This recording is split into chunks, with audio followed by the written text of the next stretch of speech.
안녕하십니까. 저는 국제협상전략연구소 이종선 소장입니다.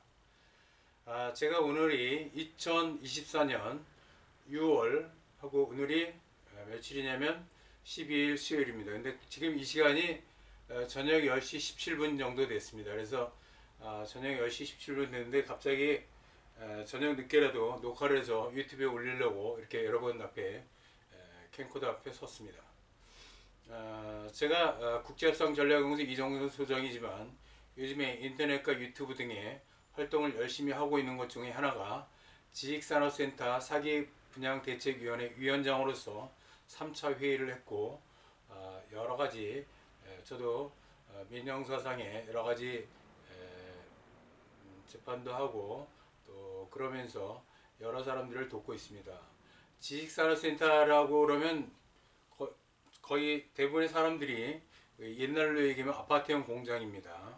근데 아파트형 공장이 뭐냐면 그 중소기업을 위해서 국가에서 이렇게 좋은 건물을 져가지고 공장이죠. 공장 들어와가지고 사업을 해서 돈을 벌고 세금을 내고 고용을 창출하고 하는 그런 특수한 건물입니다. 그것이 민간인에게 풀려서 민간인들이 지식산업센터를 마치 오피스텔처럼 팔아 처먹었습니다. 막말을 해서 안 됐지만 시행사들이 팔아 먹은 게 아니라 팔아 처먹었습니다. 지금 지식산업센터 이 사기 분양으로 인해서 수많은 사람들이 고통을 당하고 또한 자살한 사건까지 벌어졌는데 국가와 그 법조계에서는 이걸 뒷짐을 져가지고 수많은 피해자를 양산을 시키고 있는데 올해 들어서 조금 기조가 바뀌고 있습니다. 그래서 경기도청 보도자료와 MBC PD 수첩이 터져가지고 조금 저런데 이 판사들조차도 이 산업 직접 활성화 및 공장 설립에 관한 법률조차도 잘 이해를 못하고 그저 계약을 했으니까 민법 상법식으로 해서 마치 오피스텔 개념으로 재판을 하고 있습니다. 그렇지 않으면 판사들도 그 건설 마피아들하고 합세해가지고 능청을 떠는 건지 모르겠어요. 무조건 계약을 했으니까 너네 책임이다 해가지고 그냥 10%만 주면 계약이 돼가지고 돈을 벌 수 있다는데 그게 다 거짓말이었어요. 다 사기였어요. 그런데도 불구하고 국가와 법조계와 경찰과 판사들은 사기친 시행사 편을 들고 있습니다. 이게 말이 되겠습니까? 그런데 얼마 전에 어떤 판사인데 제가 얼핏 정보를 들으니까 판사 출신 변호사라고 그러는데 자기가 지식산업센터 사건을 승소했다고 막 자랑을 했어요. 그래서 어떤 분이 정말인가 해가지고 찾아갔대요. 찾아갔더니 뭐라고 그러냐면 지금 변호사라고 그러는데 판사 출신 변호사라고 그러는데 자기가 승소했으니까 그게 홍보인지 알고 있었어요.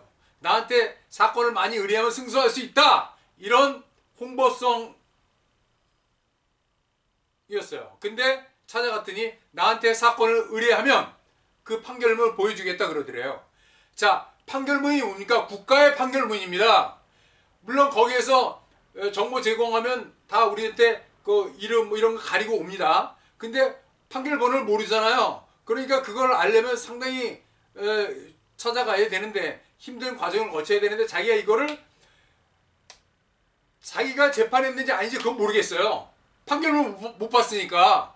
그런데 그 판결문을 가지고 뭐라 하냐면 나한테 사건을 의뢰하면 돈 변론비 1,000만원 2,000만원 가져오면 이거 보여주겠다 그러더래요. 판결문 국가 겁니다. 국가에서 판결한데 그걸 가지고 사유한 거예요. 장사합니까? 도대체 그 변호사 당신 장사예요? 장사 제쳐먹어요? 그러니까 변호사들이 뭐라 그러냐면 변호사들도 아니 다 도둑놈이다 그런 얘기가 있어요. 변호사다운 변호사가 없어요. 무슨 사회 정의를 실현한다? 다 거짓말이에요. 변호사다운 변호사도 있죠.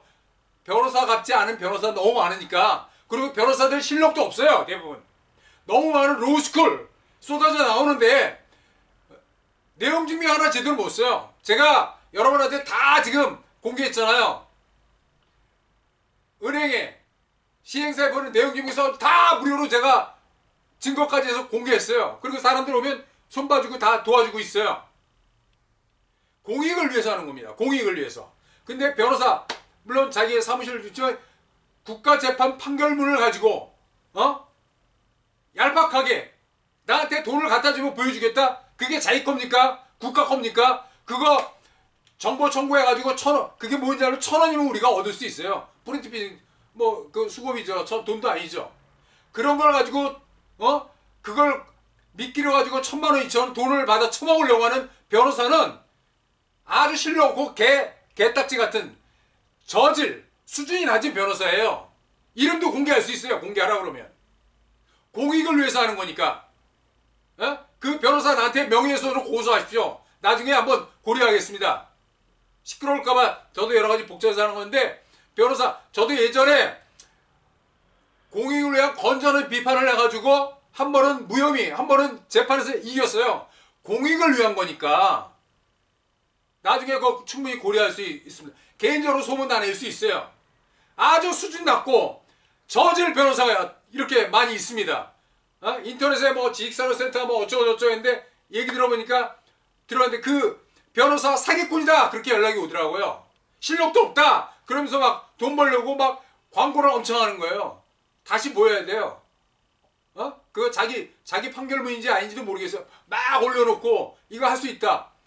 변호사가 계약금을 포기하면 계약 해지시켜준다. 그거 누구 못합니까? 계약금 포기. 지식산업센터는 사기 분양 당한 거예요, 여러분들이. 계약금을 반환을 받아야 돼요. 계약금 반환이 아니라 2배를 받아야 돼요. 그런데 뭐 그 실력 없는 변호사이 그따위로 해놔가지고 상담하고 국가의 판결문을 가지고 장사를 해쳐먹는 그런 변호사는 없어야겠다고 제가 유튜브에서 이렇게 열을 올려서 말씀드리고 있습니다. 제가 얼마 전에 마지막으로 찍은 유튜브가 뭔지 아십니까? 경복궁에 가가지고 제가 오늘은 이렇게 삼각대가 있는데 그날 다른 행사에서 찍어주다가 외국인 폴란드에서 온 여자분하고 미국에서 온 미국분하고 인터뷰를 찍었어요. 얘기니까 야 소개하겠다. 그래가지고 한 손에는 이렇게 캠코더를 흔들리지 않게 각을 보면서 영어로 인터뷰를 이렇게 하고 해서 찍었어요. 그랬더니 아는 사람은 알아요. 영어 난다 긴다 하는 사람도 미국에서 10년 20년 살다 온 사람도 외국 사람하고 즉석에서 영어로 통역 과정을 거쳐서 유튜브 찍을 수 있냐? 천만의 말씀. 절대로 못 찍습니다. 백악관 대변인도 석 줄짜리 발표문도 써가지고 몇 번 체크하고 읽어보고 그리고 카메라 앞에 서가지고 얘기하는 게 그게 말이 어렵습니다. 국어든 영어든. 저 지금 대본 없이 바로 찍는 건데 제가 그 마지막으로 찍었는데 제가 이런 거 좋다 그러는데 사람들이 그걸 아는 사람은 알고 모르는 사람은 몰라서 됩니다. 근데 어쨌든 공익을 위해서 써야 될 판결문을 자기의 사리사욕을 채우기 위해서 실력도 검증되지도 않은 초짜 변호사죠. 판사 출신이라고 그러는데 판사 출신인지 아닌지 확인을 안 했으니까 그따위 변호사들 때문에 훌륭한 변호사도 욕을 먹는 겁니다. 아주 저질 변호사입니다. 저질 변호사예요. 이런 변호사는 사라져야 됩니다. 이런 변호사 진짜 대한변협에서 신고하면 징계를 주시기 바랍니다. 이런 변호사 저질 변호사입니다. 아주 징계, 품위가의 장사치, 장사꾸만도 못한 변호사예요. 제가 이렇게 화를 내면서 유튜브를 찍은 적이 있습니까? 별로 없습니다. 정말로 지식산업센터를 일반인에게 임대업 목적으로 사기 분양한 지식산업센터 없잖아. 그 변호사나 수준이 같다. 저는 이렇게 생각합니다. 그래서 지금 지식산업센터는 우리가 이제는 승리할 수가 있습니다. 자꾸 상황이 좋아지고 있어요. 그리고 제가 이제 지금 펼치는 운동이 뭐냐면 금융감독원에다가 민원 넣는 거를 지금 사람들이 하고 있어요. 제가 뒤에서 도와줬더니 난리가 났습니다. 비공식적인 연락이 들어왔는데 금융감독원에서 감사를 해보니까 지식산업센터를 일반인에게 분양한 것은 잘못, 법에 나와 있는 대로 얘기한 거예요. 그래서 은행은 모 은행이 감사를 받고 그 시행사 신택스를 대상으로 민사 고소에 들어갔습니다. 민사 사건이 들어갔는데 그 피해자가 또 뭐라고 그랬냐면 민사로 해결하지 말고 그 신탁사 시행사를 금융사기죄로 고소하라고 압박을 넣고 있어요. 우리 할 일이 많이 있습니다. 지식산업센터 피해자 여러분들 힘내시고 끝까지 투쟁하시기 바랍니다. 감사합니다.